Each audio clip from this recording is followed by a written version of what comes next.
That's nice, but you don't fool me. You would applaud an ice cube right now. Another one. Yeah. Isn't Burbank a great place to be when it's 96 degrees and smoggy? Welcome to the urine capital of the world. Was it hot online? Why didn't you come to the cocktail party in my air-conditioned dressing room? I left word. Simmer down. What do you do in hot weather like this? There are a lot of tips. I know what you do. Iced tea. Iced tea? Yeah, I do things just like any average guy. I get my jacuzzi with frozen bonbons with a Playmate of the Year. Hi, Doc. Hi, how you doing? How are you? Were you gonna say something? No, I'm just standing around here. Well, somebody's got to do it. I'm in the silliest damn mood today. Really? I even hate to tell you what I did. I'm so embarrassed. I disguised myself as a Japanese tourist.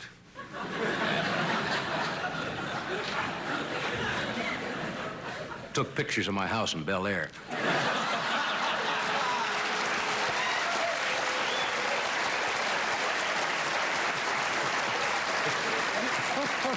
It felt so cheesy sitting out there. Yeah, it looks just the same.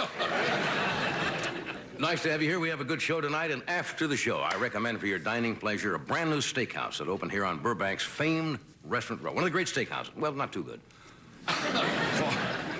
Called the Chiseler. I was in the other day, and I said, "Waiter, is the steak good?" And he said, "Good. If it wasn't for the bone chip, we would have won the Kentucky Derby."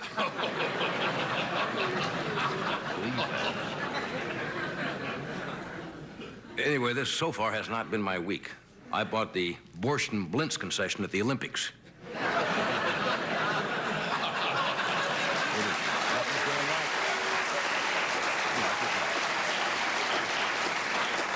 It's too bad Russia is not coming.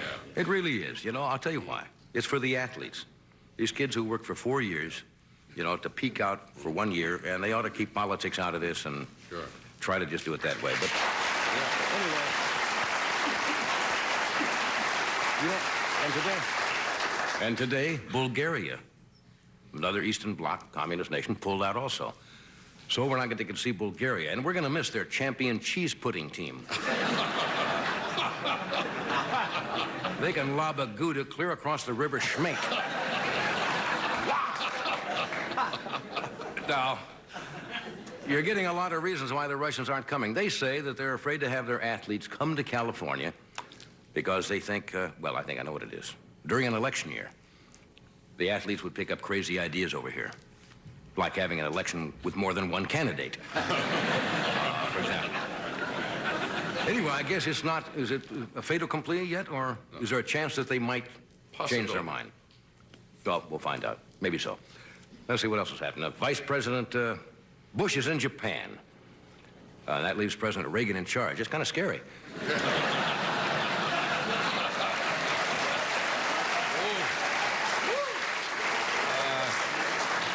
He's in Japan, and as soon as Bush arrived in Japan, Hirohito said, "What's he doing here? Am I dead?" Bush goes to a lot of state funerals. Bush arrived in Tokyo, and he looked out the window, and he saw signs saying Toyota, Mitsubishi, Subaru, Sony. Got homesick.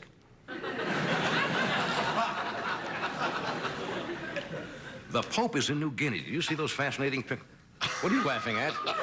That's a good blend. I'm doing travel jokes. Bush is in Japan, the Pope's in New Guinea. What's wrong with that? It's a good blend. The Pope is in New Guinea. He was greeted by thousands of cheering natives. New Guinea is not exactly too up to date. And they were at the airport. Actually, they were waiting for Marlon Perkins. But the Pope was there. The Pope is a very bright man. Did you know he spoke to about 100,000 natives in New Guinea in their, in what they call pidgin, which is kind of, I guess, an amalgam of German, Dutch, local languages, German. And unfortunately, right in the middle of this, with this tribesman, I have a joke here and I lost it.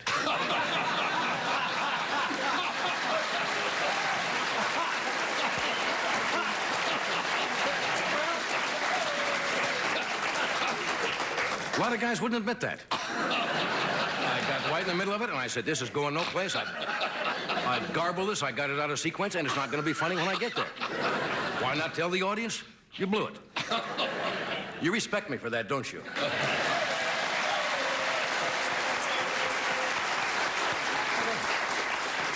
Wasn't that good a joke anyway? Yeah, I have a better one. No, I'm not going to finish it now because...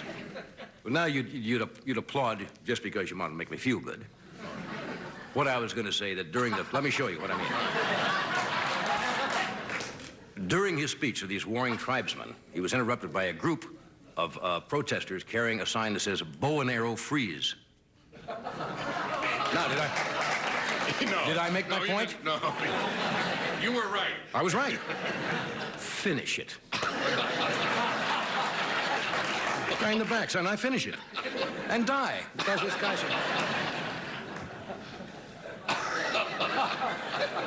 Well, as you probably know by now, there was an unsuccessful attempt to kill Libya's leader, Muammar Gaddafi. And the commandos, I guess, attacked his home with grenades and so forth. But unfortunately, he was lucky. He was not home, Gaddafi. He was at the Transylvania Hilton. They were having the International Convention of Crazies. And he... But that latest incident caused Iran's Ayatollah to step up his protection. He just ordered a bulletproof beard. Doing a lot of that lately. I don't know why. We have an exciting show. Later on, the president of Ford Motor Company will be out here and attempt to jump off the top of his bonus without a parachute.